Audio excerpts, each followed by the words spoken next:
নমস্কার, আমি দেবজ্যোতি। আমার আজকের প্রতিবেদনে আপনাদের সকলকে স্বাগত জানাই।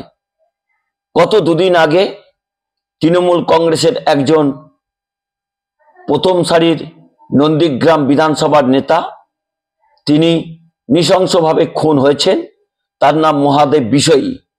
এই ঘটনায় মহাদেব বিষয়ীর ভাই ইতিমধ্যেই 56 জনের বিরুদ্ধে অভিযোগ করেছেন, যারা এলাকায় পরিচিত ভারতীয় জনতা পার্টির নেতা হিসেবে পরিচিত। তার মধ্যে রয়েছেন মেঘনাথ পাল থেকে শুরু করে ভারতীয় জনতা পার্টির নন্দীগ্রাম বিধানসভার গুরুত্বপূর্ণ নেতা। তাতেই আড়াআড়ি বিভাজন তৈরি হয়েছে ভারতীয় জনতা পার্টির নন্দীগ্রাম বিধানসভার সংগঠনে। কারণ সেখানে যে 35 জনের নামে অভিযোগ দায়ের করা হয়েছে, এর আগে 21 দিন আগে আরো একটি খুনের ঘটনা ঘটেছিল নন্দীগ্রামে। সেখানেও এই 35 জনের বিরুদ্ধে অভিযোগ করা হয়েছিল, কিন্তু সেই অভিযোগ দায়েরের পরেও পুলিশের পক্ষ থেকে কোনো ব্যবস্থা নেওয়া হয়নি। তৃণমূল কংগ্রেসের পক্ষ থেকে অভিযোগ করা হয়েছিল যে এখানের যে ওসি রয়েছেন, তিনি ভারতীয় জনতা পার্টির সঙ্গে যোগ সাজস করে পরিকল্পিতভাবে সেই ঘটনার কাউকে এখনো পর্যন্ত গ্রেপ্তার করতে পারেননি।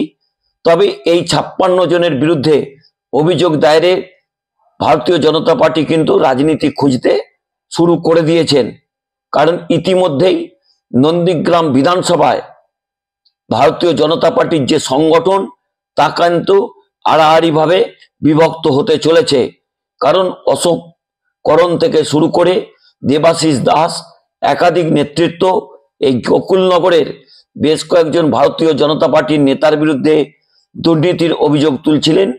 এবং গোকুলনগরের যিনি পৌর পঞ্চায়েতের প্রধান রয়েছেন দীনবন্ধু বাবু, তার বিরুদ্ধে আর্থিক তছরূপের অভিযোগ তৃণমূল কংগ্রেসের পক্ষ থেকে যেমন করা হচ্ছিল, তেমনি ভারতীয় জনতা পার্টির গুরুত্বপূর্ণ নেতারাও কিন্তু এই বিজেপির প্রধানের বিরুদ্ধে অভিযোগ করছিলেন।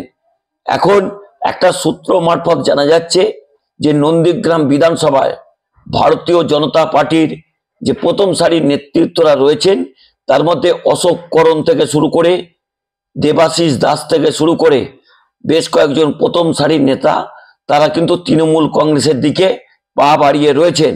কারণ নন্দীগ্রামে যেভাবে দিনের পর দিন আক্রমণ চলছে এবং মূলত ভারতীয় জনতা পার্টির পক্ষ থেকে তৃণমূল কর্মী নেতাদের উপর আক্রমণ করা হচ্ছে, তেমনি এখানে বেশ কয়েকটি পঞ্চায়েত সদস্য, পঞ্চায়েত প্রধান, তারা কিন্তু দুর্নীতিতে নিমজ্জিত হয়ে গেছেন বলে ভারতীয় জনতা পার্টির নেতৃত্বরাই অভিযোগ করছেন। এর মূলে রয়েছেন অশোক করণ, যাকে 2020 সালে ভারতীয় জনতা পার্টিতে যোগদান করিয়েছিলেন শুভেন্দু অধিকারী। তিনি হচ্ছেন নন্দীগ্রাম বিধানসভার ভারতীয় জনতা পার্টির অত্যন্ত গুরুত্বপূর্ণ মুখ। তৃণমূল নেত্রী মমতা বন্দ্যোপাধ্যায় যে 1956 ভোটে হেরেছিলেন, তা কিন্তু পুরোটাই নাকি এই অশোক করণের মস্তিষ্ক প্রসূত বলে অভিযোগ তৃণমূল কংগ্রেসের পক্ষ থেকে করা হচ্ছিল। অর্থাৎ নন্দীগ্রামের এই গোকুলনগর বিধানসভার যে ঘটনাটি ঘটেছে, তাতে যে মহাদেব বিষয়ী খুন হয়েছেন, তাতে ভারতীয় জনতা পার্টির যে 56 জনের নামে অভিযোগ দায়ের করা হয়েছে, তারা বলছেন যে পরিকল্পিতভাবে নন্দীগ্রাম বিধানসভায় তৃণমূল কংগ্রেস বেশ কিছু পঞ্চায়েত দখল করতে চাইছেন এবং যে 2026-এর বিধানসভা নির্বাচন রয়েছে, সেখানে তারা শুভেন্দু অধিকারীকে পরাজিত করার জন্য সমস্ত রকম রাজনৈতিক রণকৌশল ঠিক করছেন।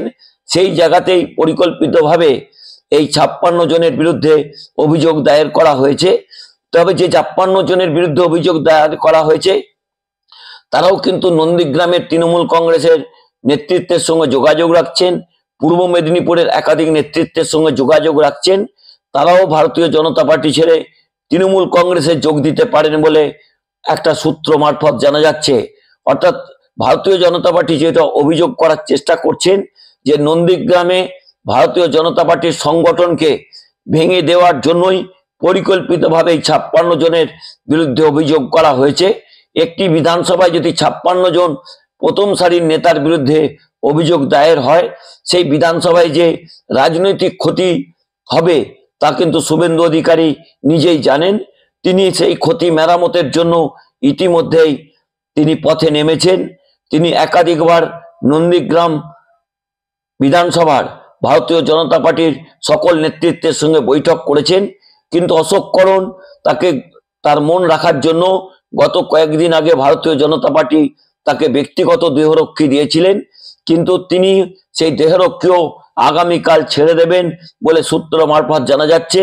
এবং নন্দীগ্রাম বিধানসভায় বড়সড় ভাঙনের মুখে রয়েছে ভারতীয় জনতা পার্টি, অর্থাৎ একটি খুন এবং বেশ কিছু দুর্নীতির অভিযোগ ভারতীয় জনতা পার্টির প্রধান উপপ্রধানের বিরুদ্ধে এবং কর্মাধ্যক্ষদের বিরুদ্ধে উঠছিল।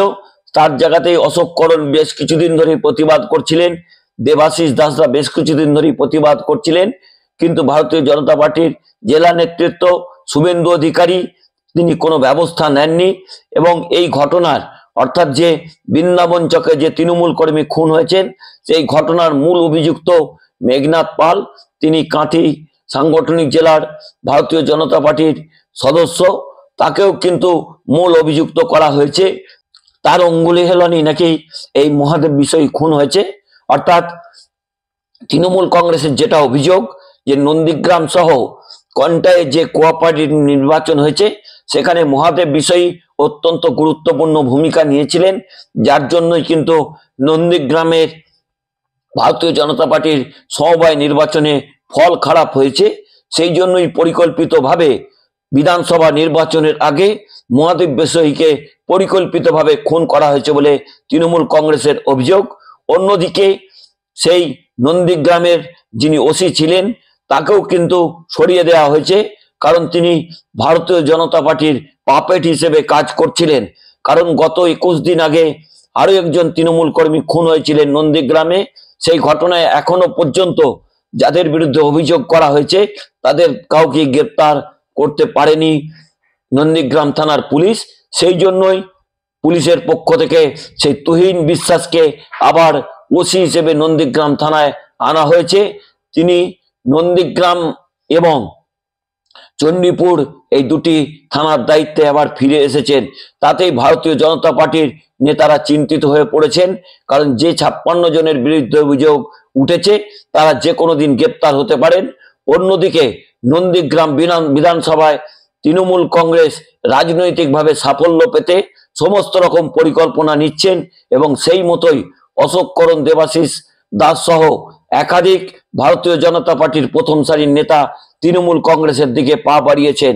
কারণ এই অশোক করণের অভিযোগ একাধিকবার শুভেন্দু অধিকারীর কাছে জানানো সত্ত্বেও দুর্নীতির বিরুদ্ধে এই প্রধানদের বিরুদ্ধে অর্থাৎ দীনবন্ধু বাবুদের বিরুদ্ধে কোনো ব্যবস্থা নেওয়া হয়নি। তাই ভারতীয় জনতা পার্টি করা মানে সাধারণ মানুষের সঙ্গে প্রতারণা করা, তাই তারা দল ছাড়তে চলেছেন বলে সূত্রের খবর। নমস্কার, আমি দেবজ্যোতি।